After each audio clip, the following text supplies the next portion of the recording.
ఇంతసేపు చాలా సైలెంట్గా ఒబీడియంట్గా కూర్చొని పాటలు డాన్స్లు అన్నీ చూశారు. ఇప్పుడు మనకి రెచ్చిపోయే టైం వచ్చింది. విందాము సరైనోడి మాటలు. హలో వైజాగ్, ఎలా ఉన్నారో నేను అడగను.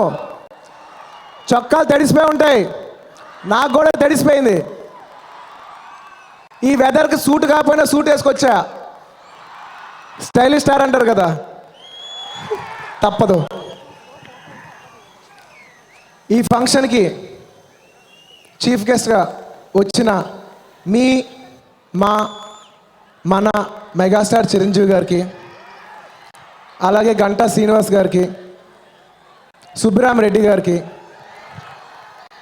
మా సరైన టీం నుంచి పనిచేసే ఆర్టిస్టులకి, టెక్నీషియన్స్కి, అలాగే మీడియా వాళ్ళకి, వైజాగ్ ప్రజలకి, అబవ్ ఆల్ మా ప్రతి ఫంక్షన్కి ప్రాణం పోసి ఉత్సాహం ఇచ్చే మా మెగా అభిమానులందరికీ స్వాగతం, మెగా స్వాగతం. చాలా మాట్లాడాలనుకున్నాను, కానీ కొన్నిసార్లు బ్లాంక్ అయిపోతూ ఉంటాను. దేంతో స్టార్ట్ చేయాలో మర్చిపోయాను. టక్కుమని మీరు అరిసారు, నేను బ్లాంక్ అయిపోయాను.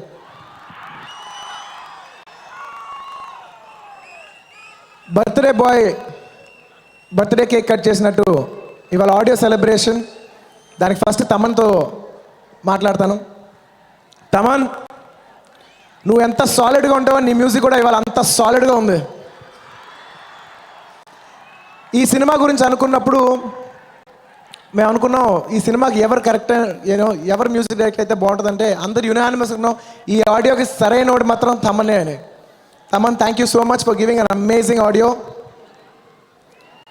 అలాగే మా కెమెరామెన్ రిషి పంజాబీ గారు, ఆయన లేకుండా నేను ఈ సినిమా ఊహించలేను. ఇవాళ ఆయన రాలేకపోయారు. Rishi sir, thank you very much for your contribution.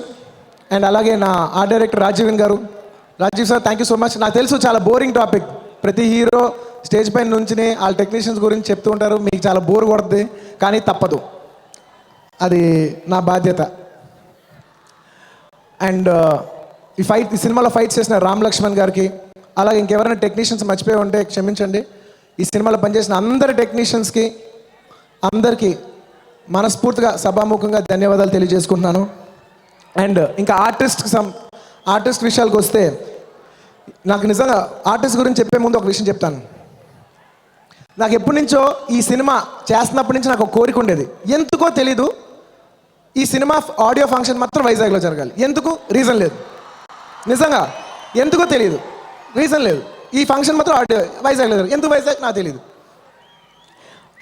అన్నారు. చాలా ప్రాక్టికల్ ప్రాబ్లమ్స్ చెప్పారు. వైజాగ్లో ఫంక్షన్ చేస్తే లేట్ అయిపోద్ది, 22వ తారీఖు సినిమా రిలీజ్ అంటే 10th ఆడియో రిలీజ్ చేస్తే లేట్ అయిపోద్ది. పర్లేదు, నేను కావలిస్తే ఆడియో ముందు రిలీజ్ చేసేస్తాను, ఫంక్షన్ మాత్రం 10వ తారీఖు వైజాగ్లో జరగాల్సిందే.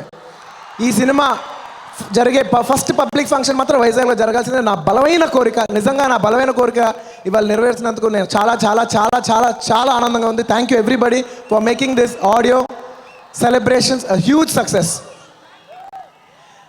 అండ్ ఈ ఆర్కే బీచ్ గురించి నేను ఇంకొక మొక్క చెప్పి ఈ సినిమా ఆర్టిస్ట్ గురించి చెప్తాను. నేను ఆర్య సినిమా చేస్తున్నాను, ఇదే రోడ్ల మీద షూటింగ్ చేశాను. అప్పుడు నేను మా ఫ్రెండ్స్తో అనేవాడిని, బావా ఎప్పుడైనా ఆర్కే బీచ్ మధ్యలో ఒక ఆడియో ఫంక్షన్ లాంటిది జరగలరా, ఒక ఆడియో ఫంక్షన్ 100 days ఫంక్షన్ అంటే అన్నాడు, బావా దానికి చాలా ఎదగాలి బావా అన్నాడు. నిజంగా వాళ్ళు ఎదిగానో లేదో నాకు తెలియదు, కానీ ఈ ఫంక్షన్ ఇవాళ ఇక్కడ జరిగినందుకు మాత్రం నేను తెలియకుండా నా పర్సనల్ అచీవ్మెంట్ ఏదో ఫీల్ అవుతాను. I'm really proud to have this function in this beach. నా కళ ఇవాళ నెరవేరినందుకు నాకు చాలా ఆనందంగా ఉంది. అండ్ ఈ సినిమా ఆర్టిస్టుల గురించి చెప్పాలి. ముఖ్యంగా నేను ఫస్ట్ చెప్పాల్సిన థ్యాంక్స్ శ్రీకాంత్ అన్నయ్యకి. కథ చెప్పిన వెంటనే నాకు సినిమా కథ బాగుంది, కానీ ఈ పాత్ర ఎవరు వేస్తారు, ఈ పాత్ర ఎవరు వేస్తే ఈ వెయిట్ వస్తుంది అని అనుకుని చాలా పేర్లు అనుకుని శ్రీకాంత్ గారి పేరు అనుకున్నాం. కానీ శ్రీకాంత్ అన్నయ్య చేస్తాడా అనే ఒక డౌట్ ఉండేది. కానీ నాకు ఒక నమ్మకం, శ్రీకాంత్ అన్నయ్యకి అవసరం లేకపోయినా చేస్తాడు. ఈ సినిమా శ్రీకాంత్ అన్నయ్యకి అవసరం లేదు, మాకు అవసరం.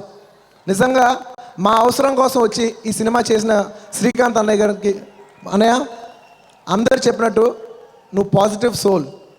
నిజంగా నువ్వు ఈ సినిమా చేసినందుకు మనస్ఫూర్తిగా నీకు ధన్యవాదాలు చేసుకుంటున్నాను. Thank you. ఈ సినిమా నీకు అవసరం లేదని నాకు తెలుసు, కానీ మా అవసరం నువ్వు తీర్చినందుకు మరోసారి ధన్యవాదాలు తెలియజేసుకుంటున్నాను.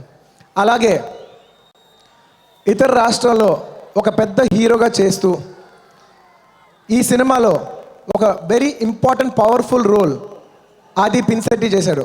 తన గురించి ఒక 2 నిమిషాలు నేను చెప్పాలి.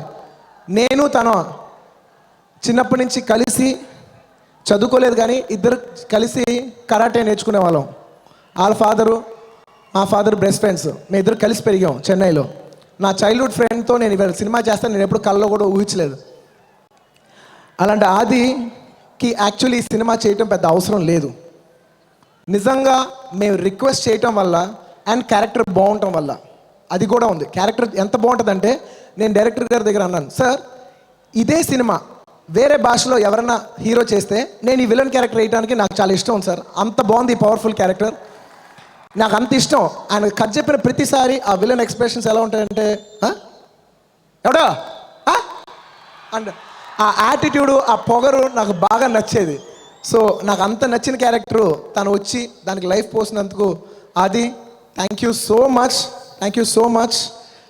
అంటే ఇక్కడ ఒక విషయం చెప్పాలి, తనకి తమిళ్లో ఉన్నంత విజిబిలిటీ తెలుగులో తెచ్చుకోవాలని చెప్పి ఏ పాత్ర అయినా సరే ఒక మంచి పాత్ర వేసి విజిబిలిటీ తెచ్చుకోవాలని తనకి క్యారెక్టర్ చేసినందుకు మీరందరూ మనస్ఫూర్తిగా తను ఆశీర్వాదిస్తారని నేను కోరుకుంటున్నాను. Please bless my friend, thank you. And అలాగే ఈ సినిమాలో చాలామంది ఆర్టిస్టులు చేశారు. సాయి కుమార్ గారు, బ్రహ్మానందం గారు, పృథ్వీ గారు, ఇలా ఎంతోమంది ఆర్టిస్టులు చేశారు. ఇంకెవరన్నా పేరు చెప్పడం మర్చిపోతే ఈ కంగారులో నన్ను క్షమించండి. ముఖ్యంగా ఆడవాళ్ళ గురించి చెప్పాలి.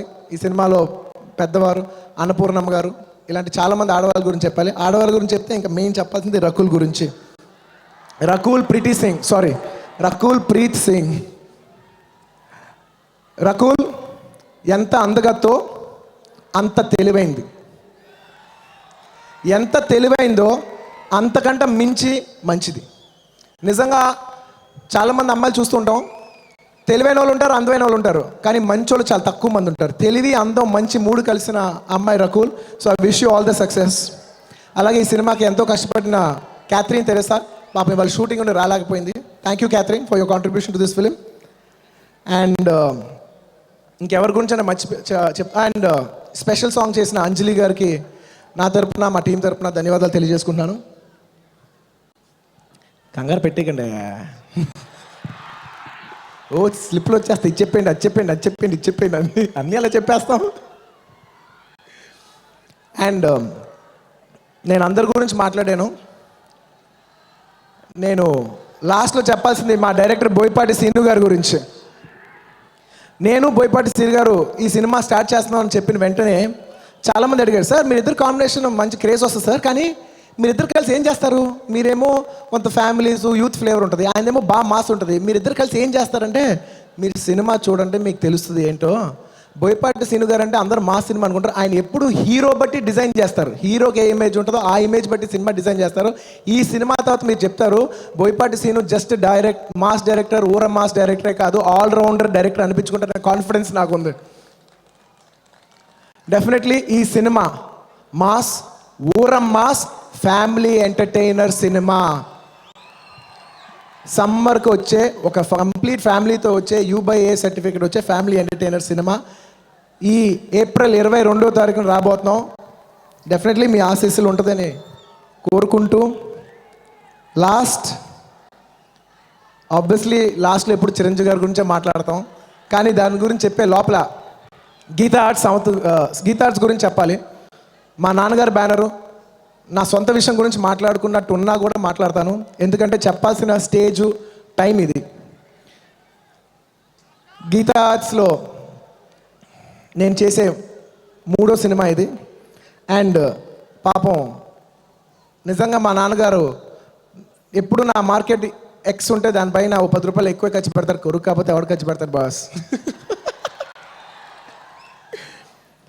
కానీ ఖర్చు పెట్టిన సినిమా మీద ప్యాషన్తోనే ఖర్చు పెట్టారు. అండ్ నా మీద ప్రతిసారి మంచి సినిమా తీయాలనుకునే మా నాన్నగారికి నేను మనస్ఫూర్తిగా ఎప్పుడు స్టేజ్ మీద ధన్యవాదాలు తెలియజేసుకోలేదు. Daddy thank you so much. ఎలాగైనా నన్ను పెద్ద హీరోని ట్రై చేస్తాం, నేను కూడా ట్రై చేస్తున్నాను. Thank you for hour attempt. ఈ సినిమాకి గీతార్ట్స్ తరపున నేను ముఖ్యంగా చెప్పాల్సింది మా ఎగ్జిక్యూటివ్ ప్రొడ్యూసర్స్ నాగ అశోక్ గారు, బన్నీ వాసు గారు అండ్ బాబు గారు. వీళ్ళు లేకపోతే మా సినిమా అంటే మేమైతే రూమ్లో కూర్చుని ఇలా తీసేయాలి అలా తీసేయాలి అని మాట్లాడుకున్నాం, కానీ దానికి ఖర్చు పెట్టి తీసింది మాత్రం వాళ్ళే. మేము కొండ మీద కోతిని అడిగినా, ఆ కోతి చేతిలో ఉన్న కొబ్బరికాయ అడిగినా వాళ్ళు తీసుకొచ్చి ఇచ్చారు మాకు. సో మేమేం అడిగితే అది ఇచ్చిన ఈ టీంకి I thanks a lot. And last obviously Chiranjeevi గారి గురించి మాట్లాడకుండా ఎలా వెళ్తాం. మెగాస్టార్ చిరంజీవి గారు అప్పుడప్పుడు నన్ను ఫంక్షన్కి వచ్చి ఏదో ఒక ఆడియో ఫంక్షన్ ఉంటుంది హైదరాబాద్లో, ఏమంటే సాయంత్రం వచ్చి మా ఆడియో ఫంక్షన్ రిలీజ్ చేసి వెళ్ళిపోండి అంటారు. దానికి టైం ఉంటుంది బ్రదర్, దానికి టైం ఉంది, నాకు తెలుసు. ఎప్పుడు ఏదో మాట్లాడాలో నాకు తెలుసు బ్రదర్. ఒక ఆడియో ఫంక్షన్ జరిగితే హైదరాబాద్లో ఒక 2 hours సాయంత్రం వచ్చేసి వెళ్ళిపోమంటారు. మీరు నమ్మరు, నిజంగా చాలా ఇబ్బందికరమైన విషయం. ఒక 2 hours హైదరాబాద్లో ఉన్న మనం రెడీ అయ్యి ఆడియో ఫంక్షన్కి వెళ్ళి అక్కడ ఉండి వస్తాం, నిజంగా కొంచెం ఇబ్బందికరమైన విషయమే. కానీ ఈ ఇబ్బంది ఇన్ని సంవత్సరాలుగా నా ఫస్ట్ సినిమా నుంచి ఇప్పటి వరకు ఇబ్బంది పడుతుంది మెగాస్టార్ చిరంజీవి గారికి నేను మనస్ఫూర్తిగా ధన్యవాదాలు తెలియజేసుకుంటున్నాను. అంటే హైదరాబాద్లో ఒక ఫంక్షన్ జరిగితేనే 2 గంటలకు వెళ్తానికి ఇంత ఇబ్బంది పడే నేను ఇవాళ ఆయన హైదరాబాద్ నుంచి వైజాగ్ వరకు ఫ్లైట్ వేసుకొచ్చి సాయంత్రం ఈ ఫంక్షన్కి వచ్చినందుకు చిక్కబాబాయ్ థ్యాంక్ యూ సో మచ్. ఇవాళ ఈ ప్లాట్ఫామ్ మీద నేను నుంచున్నా, పవర్ స్టార్ పవన్ కళ్యాణ్ నుంచున్నా, mega power star Ram Charan నుంచున్నా, వరుణ్ తేజ్ నుంచున్నా, సాయి ధర్మ తేజ్ నుంచున్నా, శిరీష్ నుంచున్నా, రేపు ఇంకెవరిని వచ్చి నుంచున్నా, అదంతా ఆయన వేసిన రోడ్. కారు తోలేవాడు గొప్పోడు కాదు, రోడ్ వేసినోడు గొప్పోడు. రోడ్ వేయటం కష్టం, ఎండలు నుంచోలి, కారులో ఏసీ ఉంటుంది, తోలుకుంటూ వెళ్ళిపోవచ్చు. అంతా మా అందరి కోసం రోడ్ వేసిన మెగాస్టార్ చిరంజీవి గారికి మనస్ఫూర్తిగా ధన్యవాదాలు తెలియజేసుకుంటూ ఎప్పటికీ మీ వెనకాలే మీకోసమే నుంచుంటాను. Thank you. ఈ ఆడియో ఫంక్షన్కి సరైన చీఫ్ గెస్ట్, సరైనోడైన చిరంజీవి గారు వచ్చి నెక్స్ట్ మాట్లాడాలని కోరుకుంటున్నాను. Thank you very much. Thank you Vizag. ఎక్కువ మాట్లాడుంటే క్షమించండి, తప్పు మాట్లాడుంటే క్షమించండి. Thank you. Love you. Thank you.